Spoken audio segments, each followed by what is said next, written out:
बहुत बहुत स्वागत है आप सभी का। आपके साथ मैं हूं अभिलाष मिश्रा और आप देख रहे हैं आपकी बात मध्य प्रदेश। मध्य प्रदेश में ओबीसी आरक्षण पर सियासी घमासान लगातार जारी है।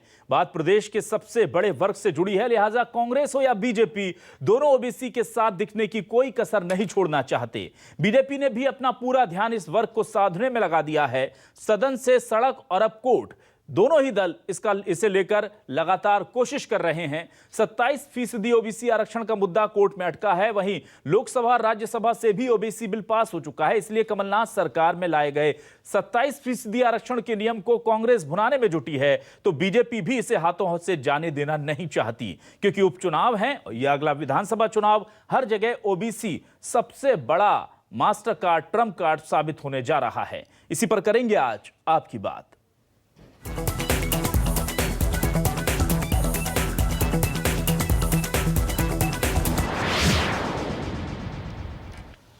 आइए सबसे पहले आपको बीजेपी और कांग्रेस की वो बयान सुनाते हैं जिसमें साफ तौर पर वो एक दूसरे पर ओबीसी के साथ छल करने का आरोप लगा रहे हैं और अपनी अपनी पार्टियों को ओबीसी का सबसे बड़ा हितैषी बता रहे हैं। मेरिट में आते थे ओबीसी के लोग, पहले उनको नौकरियों पर रोक नहीं थी।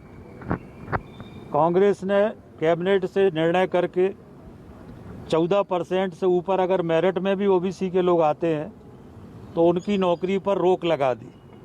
जबकि जब हमारी सरकार थी, भारतीय जनता पार्टी की सरकार थी, तो हम लोग 14% के अलावा जो मेरिट में ओबीसी के लोग आते थे उनको भी हम लोगों के समय नौकरियां मिलती थी। उसको भी रोकने का कांग्रेस की सरकार ने काम किया। कांग्रेस हमेशा ओबीसी विरोधी रही है। मध्य प्रदेश में सिर्फ पिछड़ी जातियों के आरक्षण के नाम पे राजनीति करने वाली भारतीय जनता पार्टी, जिसने सिर्फ ओबीसी के नाम पे मुख्यमंत्री बनाए, कांग्रेस की सरकार में कमलनाथ जी ने 27% आरक्षण दिया, उस आरक्षण को अभी तक रोकने का काम किया और आज कमेटी और बड़े बड़े वकीलों की बात कर रहे हैं। स्पष्ट है पिछड़ी जाति विरोधी है, जनता समझ चुकी है और जनता के सामने इनकी सच्चाई आने वाली है। तो जिस प्रकार के ढोंग और ढकोसले कर रहे हैं, ढोंग छोड़ के उनके भले का काम करे, लोगों को रोजगार दे, उसमें आरक्षण की व्यवस्था करे, उसके अंदर व्यवस्थित रूप से जिसकी जितनी आबादी उसको उतना अधिकार मिले और सिर्फ मुंह चलाना छोड़ के कम से कम जनता के भले का काम करे। आरक्षण के ऊपर, ओबीसी आरक्षण का हमेशा बीजेपी ने विरोध किया और आज भी बीजेपी विरोध नहीं, अब जब जनता समझ चुकी है तो सिर्फ ढोंग कर रही। तो क्या है न्यूज 24 मध्य प्रदेश छत्तीसगढ़ के आज के सवाल? ये बड़े सवाल हैं क्योंकि सियासी बवाल के पीछे दरअसल इन्हीं सवालों के जवाब छिपे हुए हैं। सुनिए हमारे क्या हैं बड़े सवाल जो आज हम डिस्कस करने जा रहे हैं इस डिबेट में। एमपी में ओबीसी पर महासंग्राम, बीजेपी कांग्रेस में घमासान।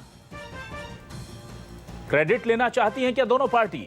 बीजेपी का प्लान सबसे बड़े वर्ग को साधने पर ध्यान, ये ट्रम्प कार्ड हो सकता है बीजेपी का।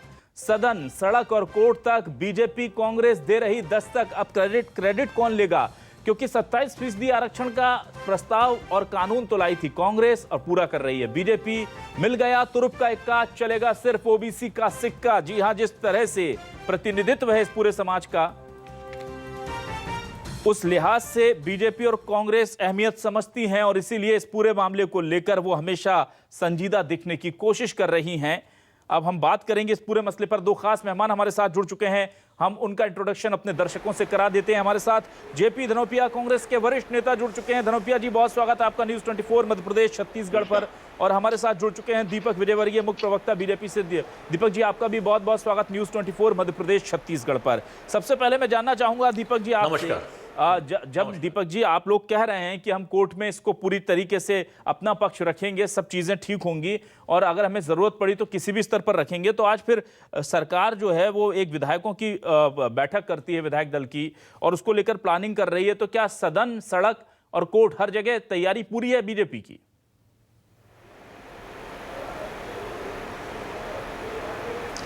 देखिए, भारतीय जनता पार्टी के लिए खाली राजनीति का मुद्दा नहीं है। भारतीय जनता पार्टी हर स्तर पर पिछड़े वर्गों को सशक्त बनाने के लिए प्रतिबद्ध है। और अभी कांग्रेस के जो आपने जिनकी पटवारी जिन्होंने बोला कि साहब उन्होंने मुख्यमंत्री बनाया और ये काफी नहीं है, तो भारतीय जनता पार्टी ने 3 मुख्यमंत्री बनाए मध्य प्रदेश में पिछड़े वर्गों के। कांग्रेस पार्टी ये बताए कि 1947 से लेकर आज तक पिछड़े वर्गों के लिए इन्होंने क्या किया है। 50 के दशक में कालेलकर रिपोर्ट आई थी, 70 के दशक में मंडल आयोग की रिपोर्ट आई। कांग्रेस पार्टी ने सबकी सब दबा दी थी और पिछड़े वर्गों को दबा के रखना कांग्रेस की रणनीति है।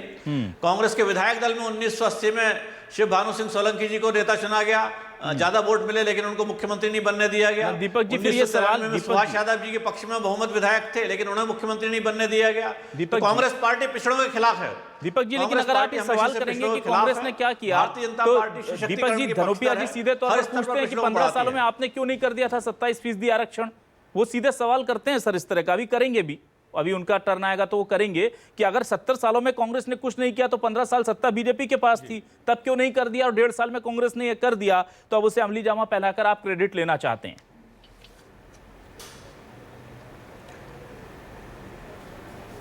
देखिए, भारतीय जनता पार्टी ने राजनीतिक स्तर पर जो भी संभव था वो सब किया है, चाहे स्थानीय निकायों की बात हो, चाहे मुख्यमंत्री बनाने की बात हो। रही 27% रिजर्वेशन की बात, तो चूंकि ये मामला दूसरे राज्यों की तरफ से पहले कोर्ट में जा चुका था और कोर्ट को खारिज कर चुका था और इसीलिए इस तरह का इनिशिएटिव नहीं आया। लेकिन आज जब सामने बात आई है और कमलनाथ जी ने अगर इसको आगे बढ़ाया था तो इतना सशक्त क्यों नहीं बनाया उसको कि कोर्ट में खारिज हो जाए। वो कोर्ट में खारिज हो गया, इसका मतलब है कि इनकी मंशा खाली पिछले वर्गों को धोखा देने की थी। भारतीय जनता पार्टी लीगल तरीके से, संवैधानिक तरीके से, बहुत मजबूत तरीके से कोर्ट में जाएगी और ये सुनिश्चित करने का प्रयास करेगी कि खारिज ना हो। ठीक है धनुपिया जी, आपको लगता है क्या कि बीजेपी इस पूरे मामले को हाईजैक कर रही है, क्योंकि कांग्रेस ये लेकर आई थी 27% आरक्षण का मामला, और सिर्फ प्रदेश बीजेपी नहीं बल्कि मैं तो ये भी पूछना चाहूंगा बहुत खुले मन से कि अब तो ऐसा लग रहा है कि केंद्र को भी ओबीसी के इस मामले की अहमियत का अंदाजा हो गया है, और जिस तरह से लोकसभा, राज्यसभा में या फिर पीएम ने नीट परीक्षा में और तमाम जगह पर जिस तरह से ओबीसी को टारगेट करके योजनाएं बन रही हैं, कानून बन रहे हैं, आपको लगता है क्या ये पूरा आपका एक बड़ा मुद्दा था जिसे हाईजैक कर लिया है? नहीं अभिलाष जी, कोई मुद्दा किसी ने हाईजैक नहीं किया, ना कोई मुद्दा किसी हाईजैक होता है। मेरी तो शुभकामनाएं और सद्भावना है आदरणीय शिवराज सिंह चौहान साहब को, वो 27% आरक्षण लागू करा दें, पिछड़े वर्ग का भला करें, बहुत खुशी की बात होगी, हम सबकी खुशी की बात होगी। मेरे मित्र स्वयं अच्छे वकील हैं दीपक विजयवर्गीय जी, उन्होंने कहा कि प्रकरण खारिज हो गया है, खारिज नहीं हुआ है। ये एक षड्यंत्र पूर्वक भारतीय जनता पार्टी के लोगों ने उसको न्यायालय में मेडिकल के एडमिशन के टाइम पर छात्रों के द्वारा वहां पर याचिकाएं दायर कराई गई और याचिकाओं के माध्यम से स्थगन आदेश हो गया। स्थगन आदेश होने के बाद सरकार बदला गई। सरकार बदलने के बाद आदरणीय शिवराज सिंह चौहान सत्ता में आए और वो जो चुनी हुई सरकार को खरीद के सरकार के मुख्यमंत्री बन गए, तो उन्होंने 4 बार एडजॉर्नमेंट दिया, 4 बार। माननीय उच्च न्यायालय में रिकॉर्ड के ऊपर है कि 4 बार उन्होंने पेशियां बढ़वाई। आप अंदाज लगा लीजिए कि इनकी मंशा क्या रही होगी, क्योंकि अब मामला इतना ज्यादा बढ़ गया और इतना बिगड़ चुका है कि ओबीसी के लोग इस बात को हो चुके। कांग्रेस पार्टी ने 24 अक्टूबर 2019 को, जो 2011 में जनसंख्या थी जातिगत आधार पर, वो जारी की, उसमें 51% की संख्या आई थी। अभी 2021 में आप करेंगे तो 57-58% की संख्या आने वाली है। स्थिति ये है कि आज मध्य प्रदेश के, पूरे देश के अंदर ओबीसी के हित में जो काम होने की बात है वो खुल के सामने आ रही है। आदरणीय प्रधानमंत्री जी ने जो एक बिल पास किया है वो इस बात के लिए किया है कि वहां पर लोगों को, राज्यों को अधिकार दे दिए गए कि आप जातियों के नाम जोड़ें या हटाएं। क्यों मध्य प्रदेश में, क्योंकि मैं स्वयं मध्य प्रदेश पिछड़ा वर्ग आयोग का अध्यक्ष हूँ, हालांकि मुझे काम नहीं करने दिया जा रहा है, लेकिन मुझे मालूम है कई जातियों के आवेदन पड़े हुए, हमें पिछड़े वर्ग में शामिल किया जाए, उसके पढ़े हम पिछड़े वर्ग से निकाल के SC/ST में रखा जाए। तो ऐसी बहुत सी चीजों के लिए उनको अधिकार दे दिए गए हैं। वो सारी बातों का कार्यक्रम किया जा रहा है। आदरणीय शिवराज सिंह चौहान घोषणाएं करते हैं, आज भी बोल रहे हैं हम 27% आरक्षण देंगे, हम आदरणीय रविशंकर वकील साहब को लेके आएंगे, रोती जी लेके आएंगे। अरे भैया लाइए ना, करिए। आपके मन में सीधी सीधी भावना है, मैं तो फिर खुले मन से और ओपनली आपके माध्यम से कहना चाहता हूँ कि ये नूरा कुश्ती है। मुख्यमंत्री जी भारतीय जनता पार्टी के लोगों ने मिलकर ही याचिकाएं लगवाई थी और उन याचिकाओं के माध्यम से जबरदस्ती का एक विवाद बढ़ा दिया गया। इनके आदरणीय जो एडवोकेट जनरल है, उन्होंने सलाह दे दी कि 13% को रोका जाए, 14% लागू रखा जाए, बाद में लागू कर देंगे। ये सारी चीजें न्यायालय की वो है, लेकिन वास्तविकता यह है कि 27% आरक्षण देने की मंशा आपकी थी, तो आज तक क्या किया भाई? 15 सालों में 3 मुख्यमंत्री दिए हैं। मैं बड़ा आभारी हूँ आपका, 3 मुख्यमंत्री आपने ओबीसी के नाम पे दे दिए, लेकिन तीनों पूछिए आदरणीय मुख्यमंत्री लोगों से ओबीसी के, इन्होंने ओबीसी के पक्ष में क्या किया? आदरणीय दिग्विजय सिंह जी ने 2003 में जब लेके आए थे उस समय 27% आरक्षण किया था। इससे पहले मार्जिन रिपोर्ट के ऊपर आया था 14%। उमा भारती ये मुख्यमंत्री बन गई तो उन्होंने इसको विड्रॉ कर लिया था। उसके बाद आज तक चलता रहा, न्यायालय में पड़ा रहा, न्यायालय में सरकार हार गई, इन्होंने सुप्रीम कोर्ट में आज तक अपील दायर नहीं की। क्या इनके इंटेंशन कहाँ थे? ये तो है। सिर्फ लोगों को वोट लेना चाहते हैं, वोट की है। राजनीति करना चाहते हैं। ठीक है दीपक जी, ये बड़ा सवाल बार बार उठता है कि कोर्ट में हलफनामा देते हैं खुद एडवोकेट जनरल हमारे, और वो कहते हैं कि जो 14% आरक्षण है बस वो दे दिया जाए, बाकी पर स्टे लगा दिया जाए। इसको लेकर के कांग्रेस लगातार हमलावर है, क्या स्थिति साफ करेंगे आप?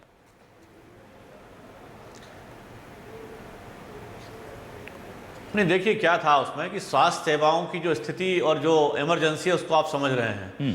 हाई कोर्ट में किसी मामले को लेकर सारी की सारी प्रक्रिया खत्म हो जाए और जो भर्ती होने वाली है स्वास्थ्य कर्मियों की ना हो पाए, ये मध्य प्रदेश के हित में भी नहीं होता और जनता के हित में किसी के भी हित में नहीं था। तो लिहाजा वो जो एफिडेविट दिया गया था वो उस नज़रिए से था कि स्वास्थ्य सेवाएं बाधित ना हो और जिन कर्मियों की ज़रूरत है वो तुरंत उनको जगह मिल जाए, बजाय इसके कि किसी कानूनी पेचीदगी में या संवैधानिक पेचीदगी में फंसे।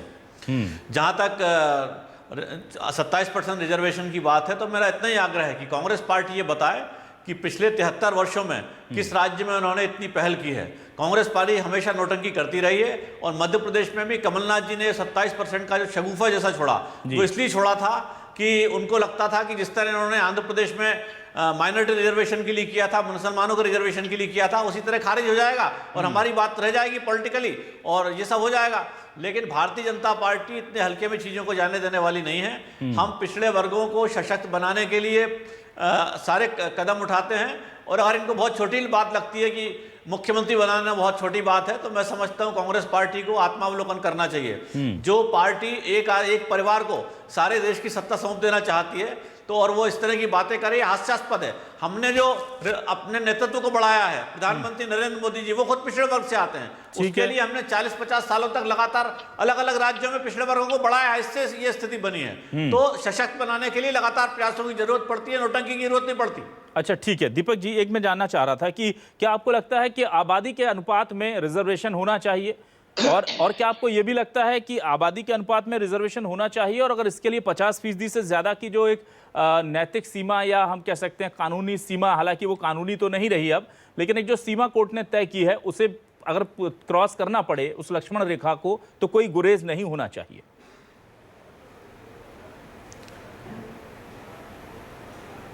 देखिए, समाज के, देश के हर वंचित व्यक्ति को न्याय मिलना चाहिए। उसके लिए रिजर्वेशन 50% हो, 100% या जो भी स्थिति हो, लेकिन हर कमजोर व्यक्ति को उसके अधिकार मिले और उसके लिए जो भी आवश्यक कदम है वो भारतीय जनता पार्टी उठाएगी। ठीक है धनोपिया जी, मैं आपसे यहाँ पर ये जानना चाह रहा हूँ, आज बीजेपी की नेता है नारायण त्रिपाठी जी, उन्होंने खत लिख करके याद दिलाया है मुख्यमंत्री शिवराज सिंह चौहान को उनका वादा सवर्ण आयोग बनाने का, और कहा है कि सर आप ओबीसी के लिए जो कर रहे हैं उसके लिए आपको बहुत बहुत बधाई, आप बहुत अच्छा काम कर रहे हैं, लेकिन सवर्ण आयोग का आपने वादा किया है और सवर्ण आयोग अभी तक बना नहीं है, वो सिर्फ चुनावी वादा या सिर्फ जुमला बनकर रह गया है। उसे लेकर क्या प्रतिक्रिया है कांग्रेस की सर? अभिलाष जी साफ हो गया कि भारतीय जनता पार्टी के ही विधायक इस बात को कह रहे हैं कि आपने वादा करके भूल गए थे। भारतीय जनता पार्टी का पुराना चरित्र है, सिर्फ घोषणाएं करते हैं, वादा करते हैं। आदरणीय कमलनाथ जी ने 2019 में निर्धन वर्ग के लोगों के लिए, सवर्ण वर्ग के लोगों के लिए 10% आरक्षण रिजर्व किया था। आज तक सरकार ने नहीं दिया, उसका तो कोई न्यायालय में याचिका दायर नहीं है, उसकी तो कोई स्टे नहीं है। पूछिए आदरणीय दीपक विजयवर्गीय जी से कि 10% आरक्षण में किसी को लाभ दिया अभी तक? इन्होंने नहीं दिया। ये लोग सिर्फ कहना चाहते हैं, करना नहीं चाहते हैं, और ये अपने हितों का करते हैं। तो भारतीय पार्टी में जो हालात बने हुए हैं ये ऊपर से चलते हैं। सवर्णों की पार्टी है, धनाढ्य लोगों की पार्टी है, और ये किसी भी गरीब आदमी को पीछे से आगे को आने के लिए रोकते ही है। कभी इन्होंने नहीं किया। ये जहां तक मुख्यमंत्री बनने की बात हो तो वो तो संख्या है, बहुमत है, ओबीसी के लोग ज्यादा जीत के आए तो वो ओबीसी का मुख्यमंत्री बन गए। उसमें कौन सा इन्होंने इंगित कर दिया कि हम ओबीसी का ही बनाएंगे? घोषणा करी क्या इन्होंने? कहा कि हम ओबीसी का मुख्यमंत्री बनाएंगे? ऐसा नहीं है भाई। भारतीय जनता पार्टी के अगर आज भी दिल में खोट नहीं है, मन में खोट नहीं है, तो 27% आरक्षण के लिए करवाए, माननीय न्यायालय के समक्ष अच्छे वकीलों तर्क रखें, बात करें। और जहां तक 50% का है, ये संविधान में नहीं है। ये माननीय उच्चतम न्यायालय ने Indira Sahni versus government of India में एक केस में निर्णय दिया था कि आरक्षण 50% ज्यादा न हो, लेकिन इसके बाद भी है, तमिलनाडु में है, तेलंगाना में है, करीब 8 राज्य हैं जो जी हाँ आप बना सकते हैं, आप बना सकते हैं, आप नियम बनाइए, आप विधानसभा प्रस्ताव पास लाइए, आप आरक्षण करिए। आज 58% पॉपुलेशन अकेले ओबीसी की है, 20% और 10% SC/ST की, 85-88% पॉपुलेशन तो रिजर्व चली जाती है। बस्ती कितनी? 12%। 12% के लिए आप 50% आरक्षण रोक देंगे क्या? 50% में समेट देंगे? 12%, 15% के लिए 50% और 85% लोगों के लिए 50%। ये तो कहीं न्याय नहीं है भाई। सोचिए, न्याय करिए। सामाजिक न्याय की आवश्यकता है, सोशल इंजीनियरिंग की आवश्यकता है। हमें आरक्षण में कोई वो नहीं है। मैं तो फिर बताऊं, आरक्षण में भी आरक्षण होना चाहिए। आरक्षण भी गरीब व्यक्ति को मिलना चाहिए, वर्ग को नहीं मिलना चाहिए। ओबीसी का है तो ओबीसी को अंतिम व्यक्ति को मिलना चाहिए। ना सर, धनोपिया जी आप तो कुछ और कह रहे हैं। नरोत्तम मिश्रा जी तो कह रहे हैं कांग्रेस समाज को बांटने का काम करती है, और आप कह रहे हैं कि वर्ग और धर्म छोड़ करके जिसके लिए जरूरी है, जो सबसे पिछड़ा तबका है उसको मिलना चाहिए, जो पिछड़ा जाति से नहीं, जो ओबीसी में और गिरे हुए ओबीसी को, जो लिस्ट में है उसको मिलना चाहिए। ऐसे उन लोगों को मिलना चाहिए। ये क्या हो रहा है, कुछ लोगों ने एक कब्जा कर लिया है, वो ही आरक्षण लेते चले जाते हैं। तो नीचे का आदमी बेचारा तो आरक्षण ले ही नहीं पाता ना, उसे लाभ ही नहीं मिलता है, उसे मालूम ही नहीं है कि मुझे कौन से लाभ सुविधाएं मिलना है। हमें इस पर सोचना चाहिए, विचार करना चाहिए। ठीक है दीपक जी, सवर्णों के आरक्षण को लेकर क्या कहेंगे आप? एक बड़ी घोषणा थी ये भी, और अब खुद आपके विधायकों को चिट्ठी लिखकर याद दिलाना पड़ रहा है सर।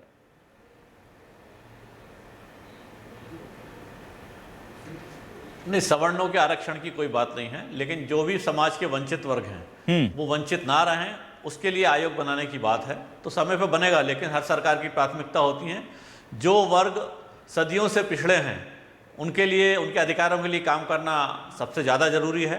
और जो आज की दौड़ में या 10-20 साल में कहीं पिछड़ गए हैं उनकी भी सरकार चिंता करेगी, लेकिन प्राथमिकताएं हर सरकार की अपनी जगह होती हैं। और सारे आयोग इकट्ठे बन जाएं तो संभव नहीं है, लेकिन भारतीय जनता पार्टी इतना जरूर कांग्रेस से पूछना चाहती है कि भारतीय जनता पार्टी की केंद्र में सरकार बनी तो हमने पिछड़ा वर्ग आयोग को संवैधानिक दर्जा दिया।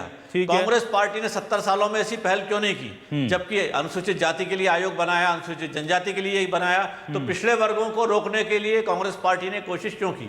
भारतीय जनता पार्टी ने उस बाधा को दूर किया है और पिछड़े वर्गों को मजबूत बनाने के लिए संवैधानिक दर्जा दिया है उसको, जिससे जो कुछ भी वो बातें चर्चा होंगी। आज उन्होंने, धनोपिया जी ने कहा कि साहब हम रिपोर्ट भेजेंगे, तो सशक्त किसने किया उनको? ज्यादा सशक्त किसने बनाया है? भारतीय जनता पार्टी ने बनाया है। अच्छा ठीक है। क्या लगता है धनोपिया जी, आपको लगता है क्या ये जो वादा है आरक्षण का, चाहे ओबीसी के लिए हो या फिर दूसरे वर्ग के लिए 10% जो बात हो रही है सामान्य वर्ग के आरक्षण के लिए, उनके कमज़ोर आर्थिक स्थिति वाले लोगों के लिए, ये आरक्षण इसी तरह से बढ़ता रहेगा और अगर आबादी के अनुपात से आरक्षण मिलता रहेगा तो फिर 100% की पूरी सीमा खत्म हो जाएगी लगभग? क्योंकि आज अगर आप एक वर्ग के लिए आबादी के हिसाब से आरक्षण की मांग करेंगे तो दूसरा वर्ग खड़ा होगा। जी बोल रहे हैं कि संविधान दर्जा दिया पिछड़े वर्ग को। आपको मालूम है पिछड़े वर्ग का ताला डला हुआ है ऑफिस में? मध्य प्रदेश का पिछड़ा वर्ग राज्य आयोग का है जिसका मैं अध्यक्ष हूँ, वहां ताला डला हुआ है, काम नहीं करने दिया जा रहा है। और नॉट ओनली पिछड़ा वर्ग आयोग, मध्य प्रदेश के सारे आयोग बंद है इस समय। क्या किया सरकार ने भाजपा की? 1.5 साल हो गया सरकार खरीदे हुए। सरकार खरीदने के बाद 1.5 साल से जो सत्ता में बैठे हैं किसी को काम नहीं करने दे रहे, इन्हें किसी की फिक्र नहीं है, ना महिलाओं की। महिला आयोग बंद पड़ा हुआ है, अल्पसंख्यक, SC, ST, युवा, सारे आयोग बंद पड़े हैं। विजयवर्गीय जी बड़ा गंभीर आरोप लगा रहे हैं क्योंकि इस वक्त एक कांग्रेस नेता नहीं, मध्य प्रदेश के पिछड़ा वर्ग आयोग के अध्यक्ष के तौर पर धनोपिया जी अगर ये आरोप लगा रहे हैं सरकार पर। साहब जी, धनोपिया साहब जिस भाषा का प्रयोग कर रहे हैं वो संवैधानिक इंस्टीट्यूशन की नहीं है, वो कांग्रेस नेता की तरह बयानबाजी कर रहे हैं, तो सारे के सारे उसके जो प्रभाव होंगे वो उसी तरह के होंगे जी। अगर वो संवैधानिक रूप से जो काम बना उनको दिया गया था होता उस तरह से करते और राजनीतिकरण ना होता तो मैं समझता हूं कि उनकी कोई शिकायत नहीं होती। नहीं, वो दूसरे आयोगों की भी बात कर रहे हैं। 5 आयोग और भी है दीपक जी, 5 आयोग और भी है मेरे अलावा, वो सारे ताले डाल दिए आप लोगों ने। एक भी आयोग बताइए जो काम कर रहा हो मध्य प्रदेश में। देखिए ऐसा है, जो संवैधानिक ढंग से काम करने के लिए बने वो काम कर रहे होंगे तो निश्चित तौर पर कहीं कोई बाधा नहीं होगी, लेकिन जो संविधान से बाहर जाके कोई वायलेशन करेंगे तो निश्चित तौर पर कानून अपना काम करेगा। ना कानून सर, दीपक जी सवाल यही है, कानून भी काम नहीं कर रहा। समझता हूं कि कांग्रेस की नियुक्तियों पर चर्चा करने के लिए हम यहाँ इकट्ठे नहीं हुए हैं। कांग्रेस की नियुक्तियों पर हम चर्चा करने के लिए इकट्ठे नहीं हुए हैं और उनकी वैधानिक स्थिति क्या है उस पर भी इकट्ठा नहीं हुए हैं। हम यहाँ चर्चा ये कर रहे हैं कि पिछले 73 साल में कांग्रेस पार्टी ने पिछड़ों के रिजर्वेशन के लिए या पिछड़ों को आगे बढ़ाने के लिए क्या किया। मध्य प्रदेश में 50 साल से ज्यादा समय तक कांग्रेस पार्टी सत्ता में रही, इन्होंने मुख्यमंत्री क्यों नहीं बनाया? मैं फिर दोहराना चाहता हूँ। लेकिन दीपक जी मेरा यहाँ पर एक दीपक जी मेरा सवाल ये है कि जब बीजेपी सिंह सोलंकी और सुभाष यादव जी के साथ भी बहुमत था तब भी पिछड़ों को क्यों धकेल दिया गया था? ठीक है, ये आपका सोचना है, मैं आपका सोचना है। नहीं दीपक जी, कांग्रेस पार्टी को ही जवाब देना चाहिए, खाली दीपक जी सवाल पिछड़े वर्ग का ही सवाल कर रहा हूं सर मैं। आप सर पिछड़े वर्ग के इतिहास पर बात कर रहे हैं दीपक जी, क्यों रोकती रही है? दीपक जी आप बना रहे हैं किसी को सशक्त? ना दीपक जी यहाँ सवाल सर बनाया है ना। धनुपिया जी प्लीज, धनुपिया जी प्लीज। उन्हीं को बनाया ना, और किसी को नहीं बनाया ना दीपक जी, मुझे मेरे सवाल पर वापस आऊंगा मैं। बाबूलाल गौर साहब को बनाया, उमर भारती जी को बनाया। उन्होंने क्या किया समाज के लिए, ये बताइए ना, एक बताइए क्या किया उन्होंने, तीनों के नाम बताइए। समाज सशक्त हो रहा ना, आप देखिए, आप अपने गांव में जाके देखिए समाज कितना सशक्त हुआ है उससे।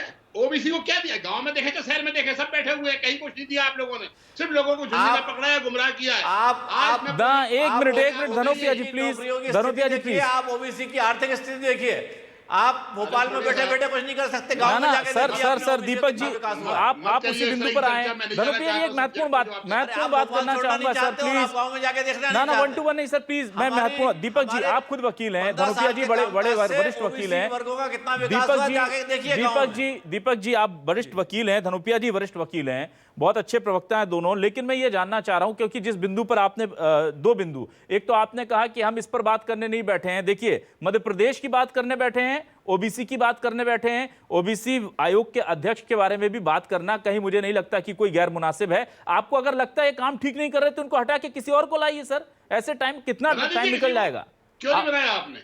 अगर आपको लगता है तो आप इस पर एक्शन लीजिए, लेकिन आप काम ही नहीं करने देंगे। मैंने ओबीसी आयोग के ऊपर मैंने चर्चा की, लेकिन जब उन्होंने दूसरे आयोगों की बात की जो कांग्रेस द्वारा की हुई नियुक्तियां थी, तो मैं समझता हूं कि उन पर हम चर्चा नहीं कर सकते। पिछले वर्ग आयोग की जहां तक बात है, तो धनोपिया साहब जिस भाषा का प्रयोग कर रहे हैं वो कांग्रेस के नेता की है। अब कांग्रेस के नेता किसी संवैधानिक स्थिति में जाकर अगर बैठेंगे तो उनको संवैधानिक तरीके से काम करना पड़ेगा। ठीक है। अच्छा विजयवर्गीय जी, आप एक वरिष्ठ वकील हैं, क्या ओबीसी की आपने कहा कि आर्थिक स्थिति देखिए, क्या हाईकोर्ट के अंदर सरकार ने ये रिपोर्ट पेश कर दी है, जिसको मैं बार बार पूछता हूं, ना मुझे बीजेपी से जवाब मिलता है, ना कांग्रेस से मिलता है, ना ही कोई मुझे आपके जैसे जो लीगल एक्सपर्ट्स हैं वो जवाब देते हैं। क्या सरकार ने ओबीसी की आर्थिक, सामाजिक, सरकारी नौकरियों में इन तमाम बिंदुओं पर केंद्रित कोई रिपोर्ट हाईकोर्ट के समक्ष रखी है, ताकि हाईकोर्ट को फैसला लेने में आसानी हो? जो हाईकोर्ट चाहता है कि रिजर्वेशन से पहले ये स्थिति स्पष्ट कीजिए कि सामाजिक स्तर पर क्या हालात हैं ओबीसी के, सरकारी नौकरियों में कितना प्रतिनिधित्व है, कितने लोग गरीबी रेखा के नीचे हैं, कितने लोग गरीबी रेखा के ऊपर हैं, ये तमाम बिंदु क्या सरकार ने पॉइंट आउट कर लिए हैं सर?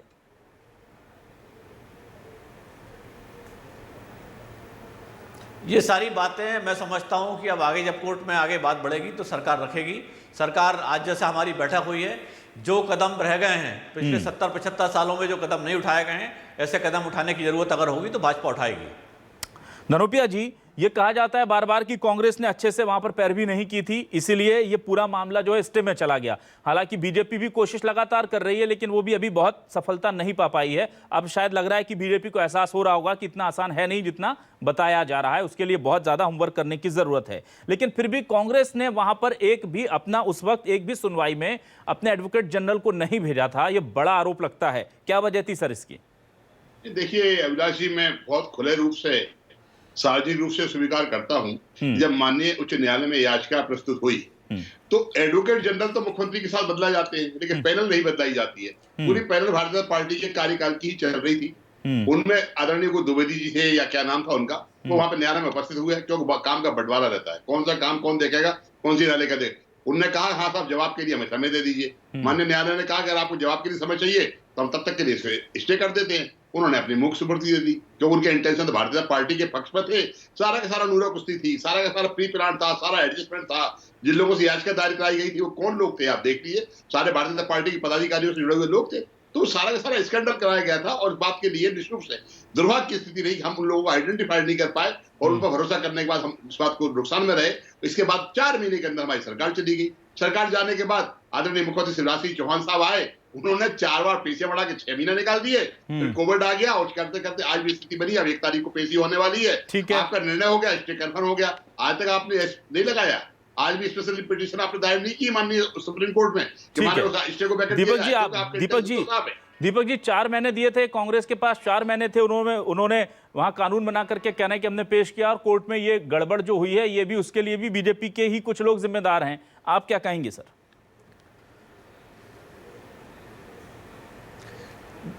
देखिए, कांग्रेस लफ्फा जी के अलावा कुछ नहीं कर रही इस मामले पे। कांग्रेसियों से पूछिए कि ऐसा है कि राम मंदिर को रोकने के लिए इन्होंने कपिल सिब्बल को सुप्रीम कोर्ट में खड़ा कर दिया था। राम सेतु को रोकने के लिए एडम्स ब्रिज जिसको कहा जाता है भारत और श्रीलंका के बीच में, उसको रोकने के लिए इन्होंने कपिल सिब्बल को खड़ा कर दिया था। कपिल सिब्बल हैं, अभिषेक मनु संघवी, बहुत सारे लीडिंग वकील हैं कांग्रेस पार्टी के पास। इन्होंने इस इश्यू के ऊपर किसी बड़े वकीलों क्यों नहीं खड़ा किया?